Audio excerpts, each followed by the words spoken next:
श्रीगणेशाय नमः।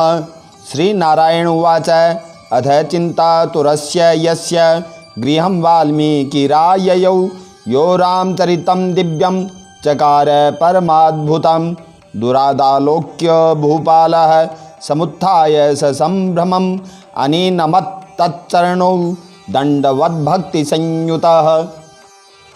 श्री नारायण बोले, इसके बाद चिंता से आतुर राजा दृढ़धनवा के घर वाल्मीकि मुनि आए, जिन्होंने परम अद्भुत तथा सुंदर रामचंद्र जी का चरित्र वर्णन किया है।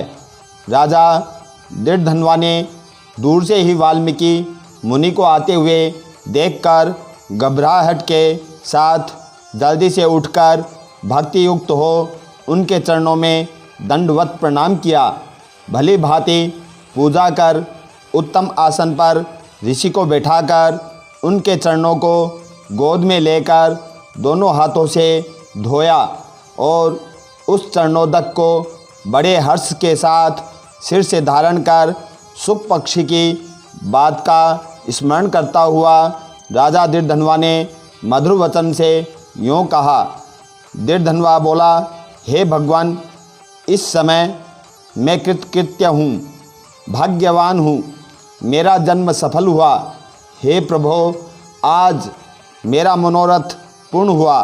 आज आपके प्रत्यक्ष दर्शन से शास्त्र आदिकों के यथार्थ अर्थ का ज्ञान सफल हुआ। हे जगत के पावन करने वालों को पावन करने वाले, आज मैं अपने भाग्य का क्या वर्णन करूं। श्री नारायण बोले, इस तरह वाल्मीकि मुनि को कहकर वह राजा मौन हो गया। बाद में वाल्मीकि मुनि ने उस राजा को विनय युक्त देखकर बड़े प्रसन्न हुए और जनता को आनंदित करते हुए बोले। वाल्मीकि मुनि बोले, हे नृपश्रेष्ठ, ठीक है, तुम में उक्त प्रकार की सब बातों का होना संभव है। हे राजन, तुम चिंता से आतुर क्यों हो, सो सब मन की बात कहो।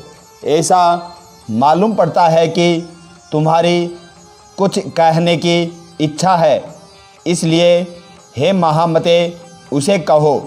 राजा दृढ़धनवा बोला, आपके चरण कमल की कृपा से हमेशा सुख है, परंतु हे विद्वान, हमारे हृदय में एक बड़ा संदेह है। वन में होने वाले शुक पक्षी के मुख से निकलते हुए बाण के समान उस वचन को दूर करें। किसी समय मैं शिकार खेलने के लिए गहन वन में निकल गया। वहाँ भ्रमण करता हुआ एक तालाब देखा, उसका जल पिया। बाद में थकावट दूर करने के लिए एक बड़े वट वृक्ष के नीचे बैठ गया। अत्यंत घनी तथा सुंदर छाया वाले और मन एवं नेत्र को आनंद देने वाले उस वृक्ष पर बैठे हुए सुंदर शुक पक्षी को देखा। जब उस शुक पक्षी पर हमारी दृष्टि गई, तब उसने हमारे सम्मुख होकर एक श्लोक पढ़ा कि इस पृथ्वी पर विद्यमान अतुल सुख को देखकर तो तत्व आत्मा का चिंतन नहीं करता है, तो इस संसार के पार कैसे जाएगा। मैं इस प्रकार सुख पक्षी के वचन को सुनकर विस्मित हो गया। हे ब्रह्मन, मैं नहीं जानता कि उस सुख पक्षी ने क्या कहा। इस हमारे हृदय में संदेह को आप दूर करने के योग्य हैं। हमारा राज्य, सुख तथा सुंदर 4 पुत्र, सुंदर पतिव्रता स्त्री, हाथी, घोड़ा, रथ, सेना, हे ब्रह्मन, यह सब अतुल समृद्धि इस समय हमें किस पुण्य से प्राप्त हुई, वह सब विचार कर संक्षेप में कहने के योग्य आप हैं। राजा दृढ़धनवा के वचन को वाल्मीकि मुनि सुनकर प्राणायाम कर एक मुहूर्त तक ध्यान में मग्न हो हाथ में रखे हुए आंवला के फल के समान विश्व संसार के भूत भविष्य जो वर्तमान विषय है उनको हृदय में समाधि के बल से जानकर और निश्चय कर राजा से बोले। वाल्मीकि मुनि बोले, हे राजाओं में श्रेष्ठ, अपने पूर्व जन्म का चरित्र तुम सुनो। राजेंद्र, पूर्व जन्म में आप द्रविड़ देश में ताम्रपर्णी नदी के किनारे वास करने वाले सुदेव नामक ब्राह्मण थे। धार्मिक, सत्यवादी, जो मिल जाए उतने में ही संतोष करने वाले, वेदाध्ययन में संपन्न, विष्णु भक्ति में परायण रहा करते थे। अपने अग्निहोत्र आदि यज्ञों के द्वारा भगवान हरि को प्रसन्न किया। इस प्रकार रहते हुए तुम्हारी गुणवती स्त्री थी। वह गौतम ऋषि की सुंदर कन्या गौतमी नाम से प्रसिद्ध, शंकर की सेवा में तत्पर, पार्वती के समान तुम्हारी प्रेम से सेवा करती थी। गृहस्थ आश्रम धर्म में धर्मपूर्वक वास करते हुए बहुत समय बीत गया, परंतु तुमको संतति नहीं हुई। एक दिन अपनी स्त्री से सेवित आसन पर बैठा हुआ दुखित ब्राह्मण गदगद स्वर में बोला, ऐ सुंदरी, संसार में पुत्र से बढ़कर दूसरा सुख नहीं है और तप दान से उत्पन्न पुण्य दूसरे लोक में सुख देने वाला होता है।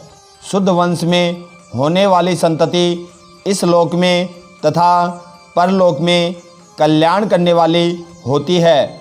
उस श्रेष्ठ पुत्र के न मिलने से मेरा जीवन निष्फल है।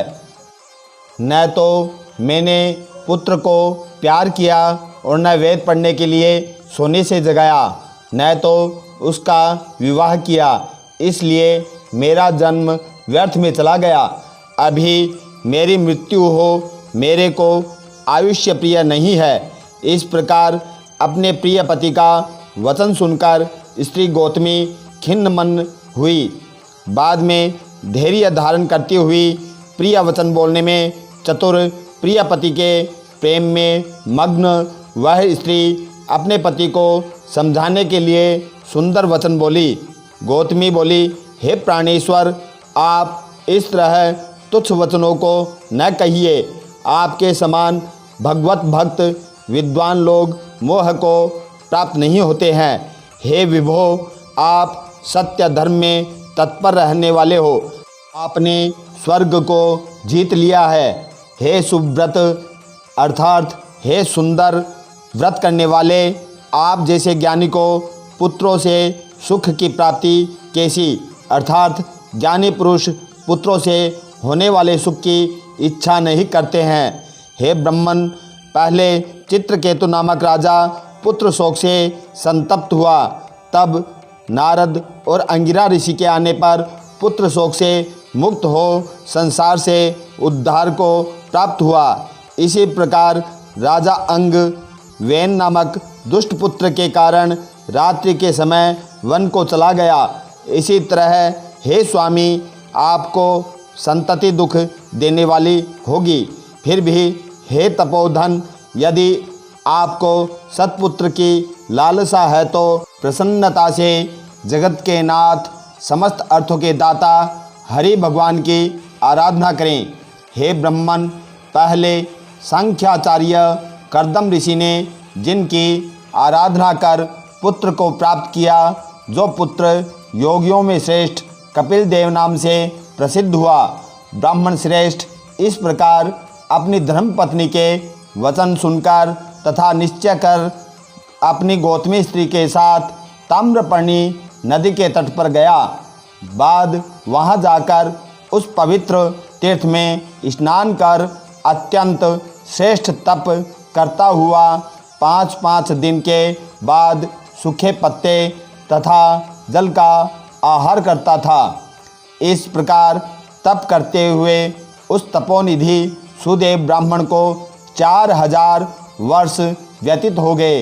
हे ब्रह्मन, उसकी इस तपस्या से तीनों लोक कांप उठे। भक्त वत्सल भगवान उस सुदेव ब्राह्मण की अत्यंत उग्र तपस्या को देखकर जल्दी से गरुड़ पर सवार होकर प्रकट हुए। श्री नारायण बोले, नवीन मेघ के समान जगत की रक्षा करने में समर्थ 4 भुजा वाले प्रसन्न मुख मुरारी को देखकर सुदेव शर्मा ब्राह्मण हर्ष के साथ मुकुंद भगवान को साष्टांग प्रणाम करता हुआ। इति श्री बृहन्नारदीय पुराणे पुरुषोत्तम महात्म्य